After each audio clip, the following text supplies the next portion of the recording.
Coming up on this week's news, the dangers of installing lightning conductors are in the spotlight this week as an electrical contracting firm receives a fine of £120,000 over the death of an employee.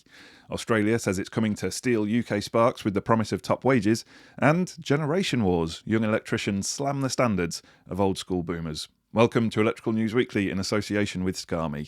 Whether you're listening in the van, on site or down at the wholesale counter, I'm Joe Robinson and I've been through the best of the electrical industry news to save you the trouble. And as always, if you think you've spotted the two words that I've been challenged to slip into this week's show, comment with them below for the chance to win a prize. The perils of installing lightning conductors are in the spotlight this week after an electrical contracting company was fined £120,000 over the death of one of its employees. PTSG Electrical Services Limited of Castleford, West Yorkshire was slapped with a hefty penalty after dad of one, Dennis Vincent, plunged to his death from an office block in Warrington. Vincent and a colleague were using ropes to install the lightning conductor to the front of the building. He was lowering the access gear from the roof using a rope attached to a frame at roof level and a handrail at ground level. As he did so, both he and the frame fell from the roof to the ground. The incident happened in February 2021 at Palmyra House in Warrington, which was being converted into flats at the time. A probe by the Health and Safety Executive found that PTSG Electrical Services failed to adequately assess the risks associated with this work. The company gave little consideration to the work at height hierarchy of control, and it provided personal protection gear over better methods, such as scaffolding or a cherry picker. In addition, the firm hadn't made a plan for getting the rope access kit onto and off the roof safely, and it provided no instructions to the men. As well as the fine, Wirral magistrates ordered the company to pay over £5,000 in costs. HSE Inspector Sarah Andrews said that the reason this young dad and husband did not return home on the 24th of February 2021 was because of the failings of his employer. She said the incident could easily have been avoided by better planning of the work. Again, what an absolute tragedy that is. Our sincerest condolences to the family and friends of Mr. Vincent. In other news, Australia has stepped up its campaign to persuade British electricians to move down under. In fact, a delegation of Oz officials has arrived in the UK and it's openly stating that it's here to steal electricians. Western Australia Minister Paul Papalia is conducting a tour of London, Edinburgh, Bristol and Dublin to find tradesmen to fill skill shortages back home.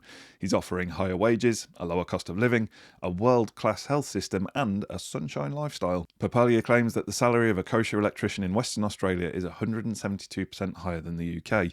They earn on average over 100,000 Australian dollars a year, that's £63,000. But reports suggest that certain electrician roles in Australia can earn much more than this, such as in the mining sector. In the UK, according to the latest statistics, employed electricians earn about 40 grand, while self-employed ones average at just over 50 grand. Papalia says it's not just about wages. He claims Western Australia is one of the most beautiful places on the planet. Clearly, he hasn't been to Skipton. The sun has even been known to come out on the rolling Yorkshire countryside every now and then. Anyway, I've popped the link to the Western Australian government website in the show notes. I've got to be honest, this does sound pretty good actually. I wonder if they need a middle-aged, balding presenter with clapped-out knees over there. Might be filling that for me after the show. But not all is sunshine and skittles in the Australian electrical contracting business. In fact, generation wars have broken out down under after an upcoming breed of spark fired a broadside at what they term old school boomers for the standards of their work. Adelaide electrician Lorenzo Johns is typical of the young bucks. He says he's tired of dealing with spaghetti wiring inside consumer units. He blames the practices and workmanship of older tradesmen and claims there's a huge difference between the quality of work done nowadays compared with previous decades. He claims his generation tries to be super neat with its cables, but he describes every unit he sees that was wired by old-timers as a dog's breakfast, and he has warned older electricians to get a grip. In another provocative broadside, fellow Spark and company boss Joe Diono told social media that his Gen Z apprentice was better than all the boomer cowboy Sparkies. He said he may eat avocado on toast and drink espressos, but he can still wire a switchboard better than boomers. The Daily Mail newspaper has now picked up on the row among the plain-speaking Australians, and it raises the inevitable question, is there a generation gap here in the UK? But we're all too polite to point it out. The Daily Mail clearly needs to check out the comments on our YouTube videos. Anyway, let us know what you think in the comments. Politely. And just to interject with some happier news for a moment, time is nearly up on our competition to win a Virgin Experience Day. All you've got to do to be in with a chance is complete our free training package on dado trunking, made in association with Marshall Toughlex by the end of February. The options you can pick from for the day are awesome, so make sure you get that done as quickly as you can, because I will be ringing the bell like Quasimodo to call time on that competition tomorrow. Now, following our recent story about the rise in meter tampering due to the cost of living crisis, a spate of incidents around the country have been reported to the authorities. National Grid was called out to the Lark Nest pub in Nottinghamshire after painters discovered smoke coming from the meter. Engineers found 3 bypasses at the site, identifying them as fire risks before disconnecting the property and making it safe. It's understood that 4 tenants lived above the pub. The pub landlord at the time said he had no knowledge of the bypasses, saying he had not been to the property for a long time. Nottinghamshire police say they are continuing their inquiries. A grandmother in Rochdale has also admitted to having her meter bypassed. She paid a handyman £30 to fit a loop of cables past the device. The granny says she couldn't pay her £134 energy debt and confirmed to her local paper that she's now getting all her electricity free. She knows it's illegal, but says she has mouths to feed and is not the only person in the area doing it.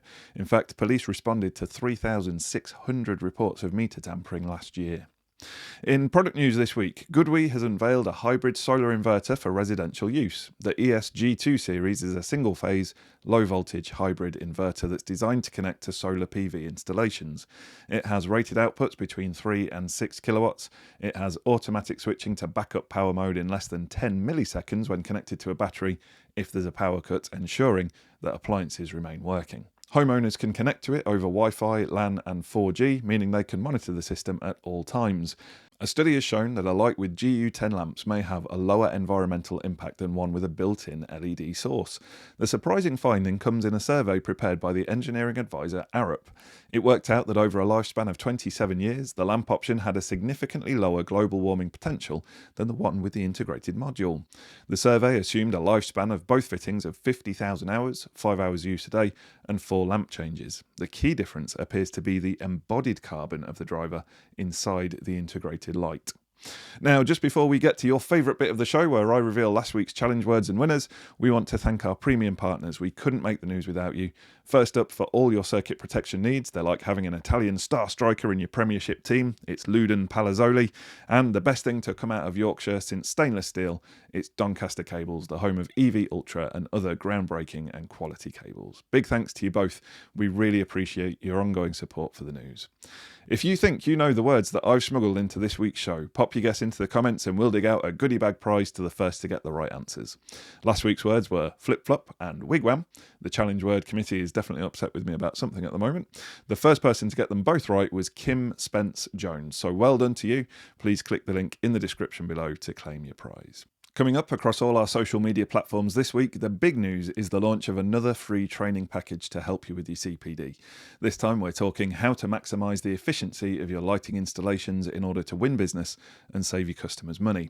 We've also got a couple of Q&As, including one on the difference between 6KA and 10KA MCBs, with some interesting information in there that I didn't really know about until doing some research.